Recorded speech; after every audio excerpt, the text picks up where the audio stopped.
The moment you stopped chasing, you became unpredictable, and unpredictability is what unsettles them the most, because now they can no longer read you, and when someone cannot read you, they begin to test you.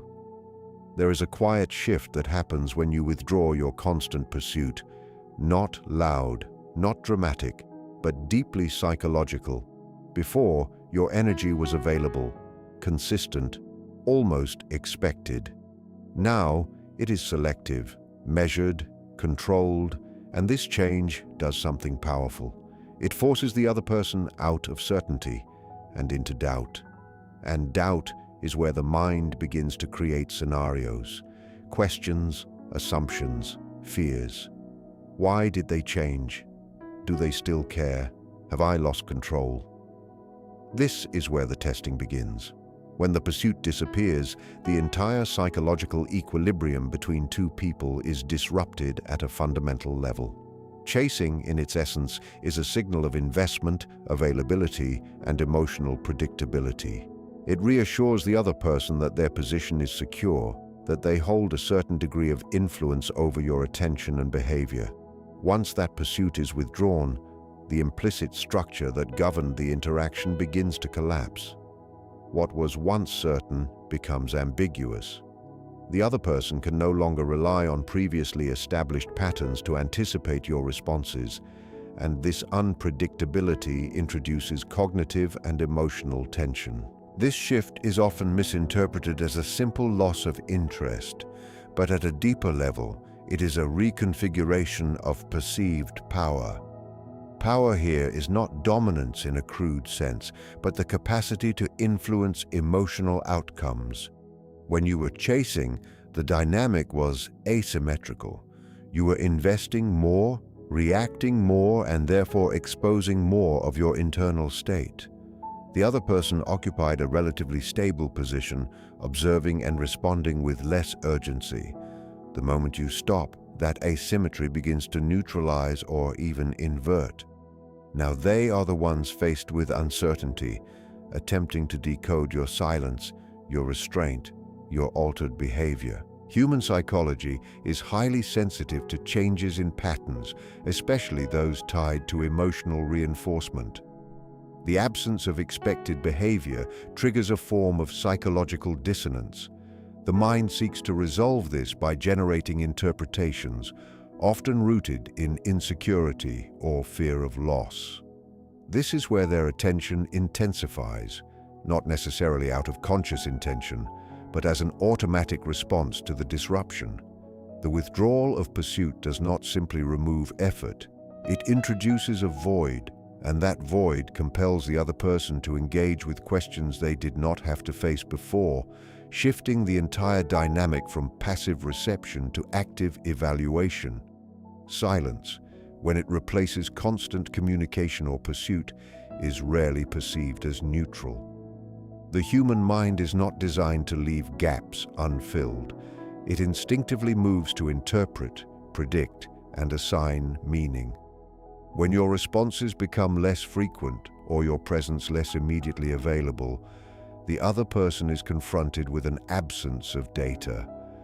This absence does not calm the mind. It activates it. What was once externally confirmed through your actions must now be internally constructed through their own thoughts, and this is where projection begins to take over. Projection is not a deliberate act, but an unconscious mechanism. In the absence of clear signals, people project their own fears, desires, and insecurities onto the situation. If they are accustomed to control or reassurance, they may interpret your silence as withdrawal, rejection, or emotional distance. If they carry a fear of abandonment, your restraint can amplify that fear, even if your intention is simply to create balance. The key point is that your silence forces them into self-confrontation. Instead of reacting to you, they begin reacting to their own interpretations of you. This creates psychological tension because the mind seeks resolution. It wants clarity, confirmation, and stability.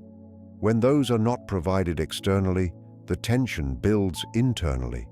They may replay past interactions, analyze your tone, revisit small details, trying to extract certainty from memory.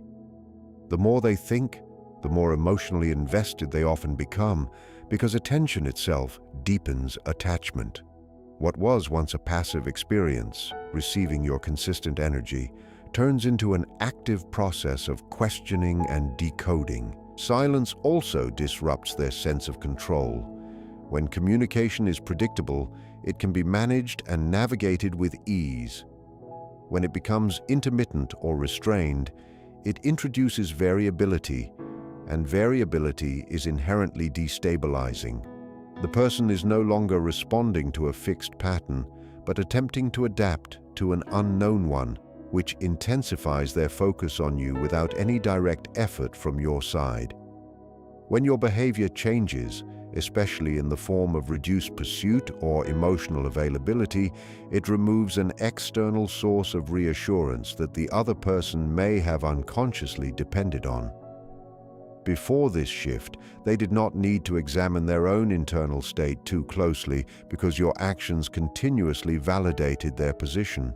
Your attention acted as a stabilizing force, allowing them to remain comfortable without questioning their own level of investment or vulnerability. Once that consistent validation is no longer present, the focus begins to turn inward. This inward shift often exposes insecurities that were previously dormant or hidden beneath the surface. Without your predictable engagement, they are left to confront questions they may have avoided. Do they still value me? Was I more invested than I realized? Am I losing something important? These questions are not just about you. They are reflections of their own uncertainty about their worth, their influence, and their emotional standing in the connection. The absence of your pursuit acts like a mirror, forcing them to see aspects of themselves that were easier to ignore when everything felt stable. At the same time, there is a subtle erosion of perceived control. If they were used to setting the pace or responding at their convenience, your withdrawal disrupts that rhythm. They can no longer rely on the same cues to guide their behavior, and this unpredictability challenges their sense of security. Control, in this context, is tied to knowing what to expect and how to respond. When that predictability disappears, it creates a form of psychological discomfort that demands attention. This combination of exposed insecurity and reduced control leads to heightened awareness.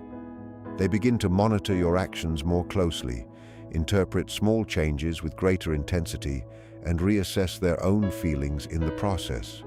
What was once effortless becomes deliberate as they try to regain a sense of balance in a dynamic that no longer functions the way it used to.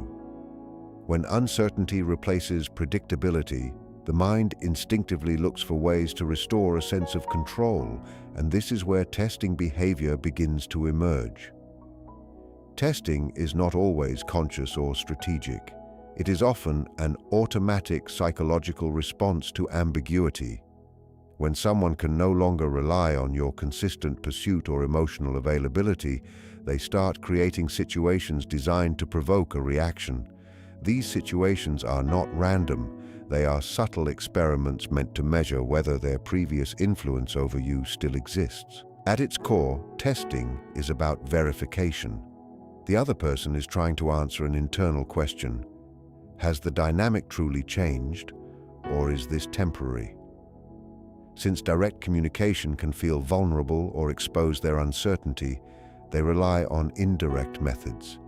They might delay responses to see if you become anxious, act slightly distant to observe if you compensate by moving closer, or introduce behaviors that previously triggered you.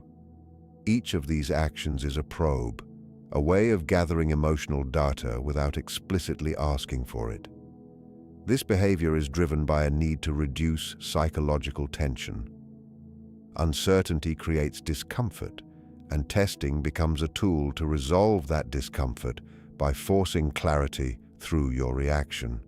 If you respond in the same way you did before, the ambiguity disappears and the old pattern is confirmed.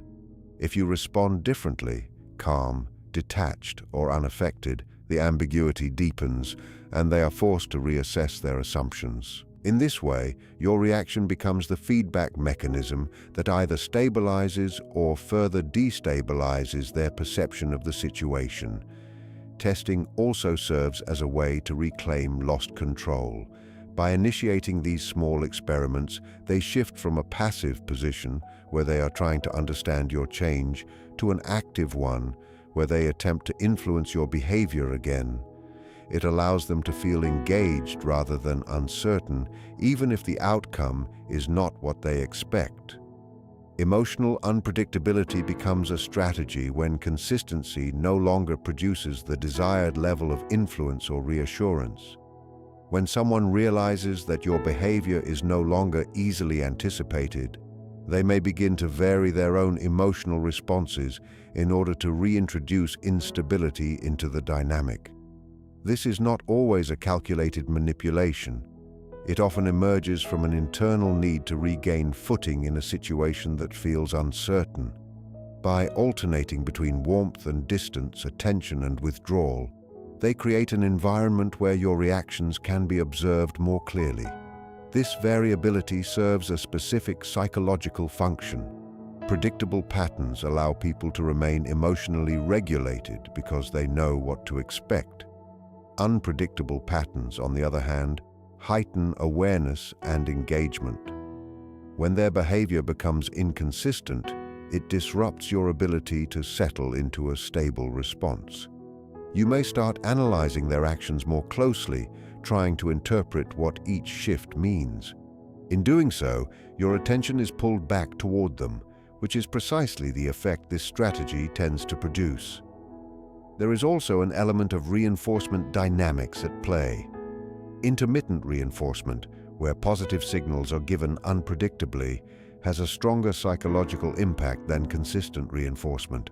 When attention or affection appears sporadically, it can create a loop of anticipation and reward that keeps the other person mentally invested. By becoming emotionally unpredictable, they are, in effect, testing whether you will re-engage in the same pattern, seeking those moments of validation. At a deeper level, this behavior reflects their own internal instability. The inconsistency is not just directed outward, it mirrors their fluctuating sense of control and certainty.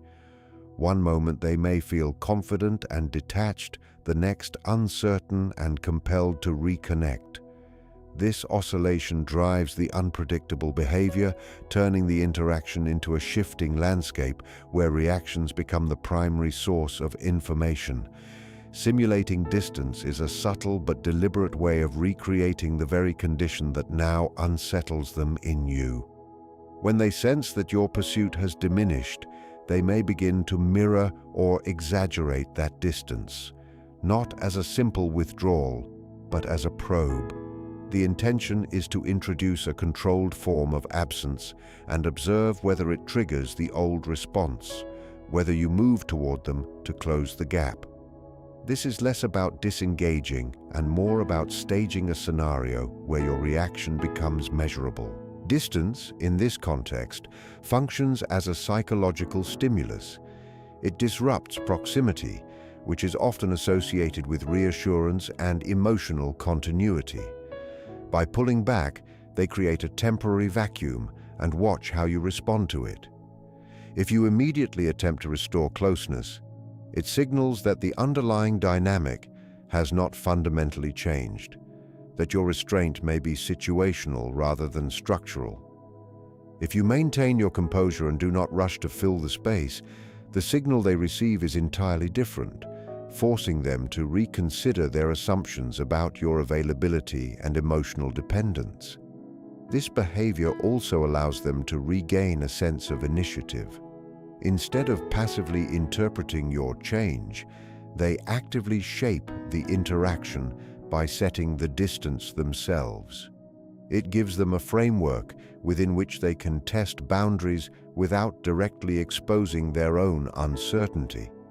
The simulation aspect is important because it is often temporary and reversible. They can return to warmth if needed, depending on how you respond.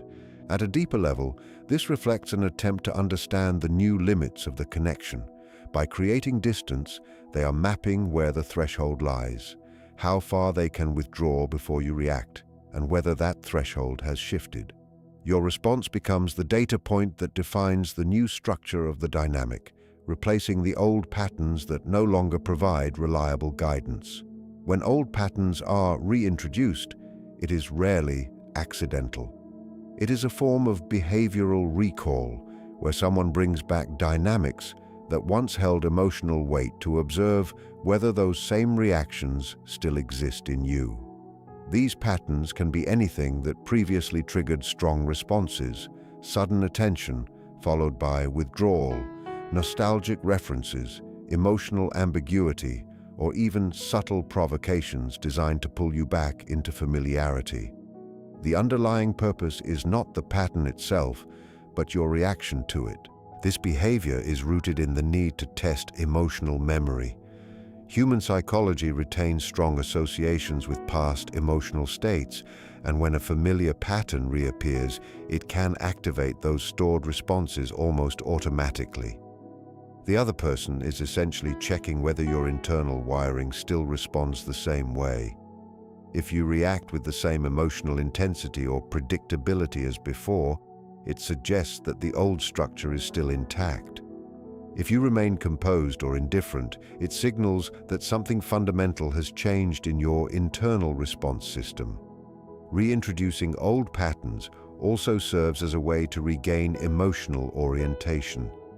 When a dynamic becomes unclear, people often revert to what they once understood as effective. It is a return to known territory in an attempt to measure what has been lost or altered. These familiar behaviors act like tests embedded in memory, allowing them to compare past and present responses without needing direct confrontation or explanation. There is also an unconscious desire to restore influence. If a particular behavior once elicited a strong reaction from you, repeating it becomes a way to see if that influence still holds. It is not always about control in a conscious sense, but about confirming whether emotional access still exists. Your response becomes the only reliable indicator of whether the old emotional framework still functions or whether it has been dismantled by your change in behavior. When your restraint becomes consistent, it forces the other person to interpret your behavior without the usual emotional signals they relied on before. Words, promises, or occasional gestures can be ambiguous, but behavior over time is what the mind uses to build certainty. When you stop chasing and maintain that position steadily, they are left with two competing interpretations. Either you are emotionally detached, or you have reached a level of internal control that no longer reacts to previous triggers. This uncertainty is where interpretation begins. If they lean towards seeing your restraint as strength, it creates a form of psychological recalibration. Strength in this context is not about dominance, but about emotional regulation and predictability under pressure. They observe that you no longer respond impulsively, no longer fill silence with pursuit, and no longer adjust your behavior to stabilize their uncertainty. This signals a shift in internal hierarchy. You are no longer operating from a reactive position, but from a self-contained one, which naturally commands attention because it disrupts their expectations.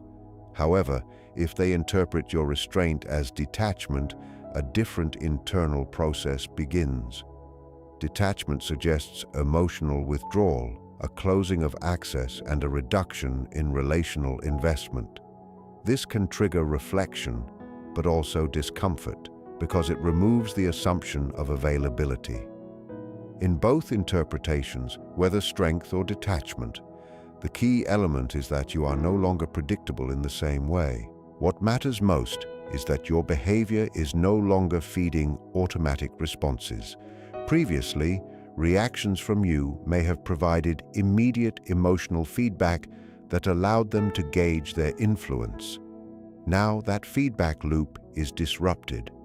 They are left analyzing patterns rather than experiencing direct confirmation.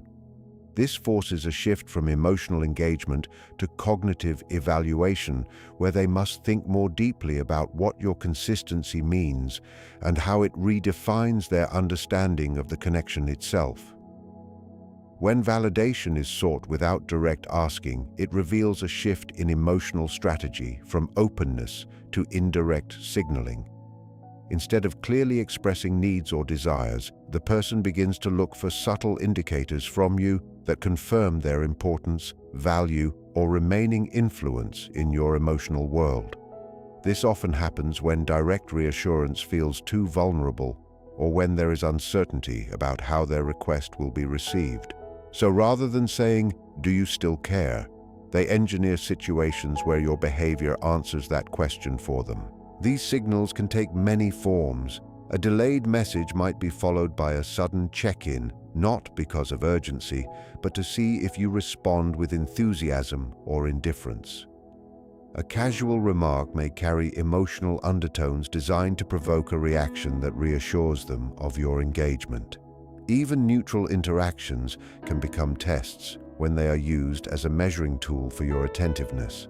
The key factor is that the actual content is less important than the emotional response it produces.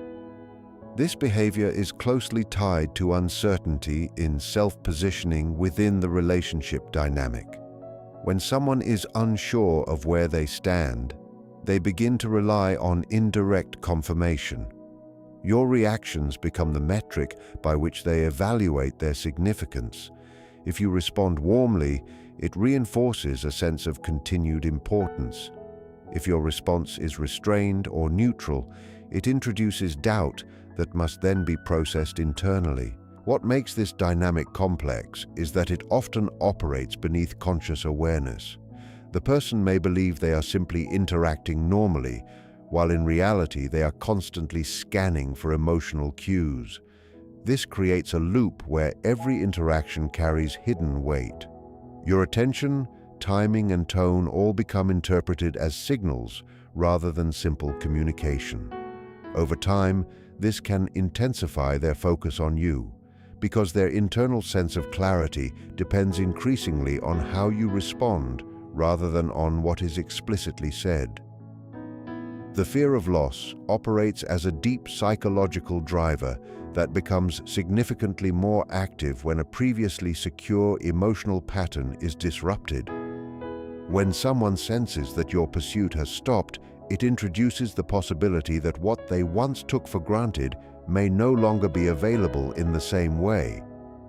This is not always an immediate conscious fear, but it emerges gradually as uncertainty replaces familiarity. The mind begins to register absence not just as distance, but as potential loss of access, attention, and emotional relevance. This fear is amplified by contrast.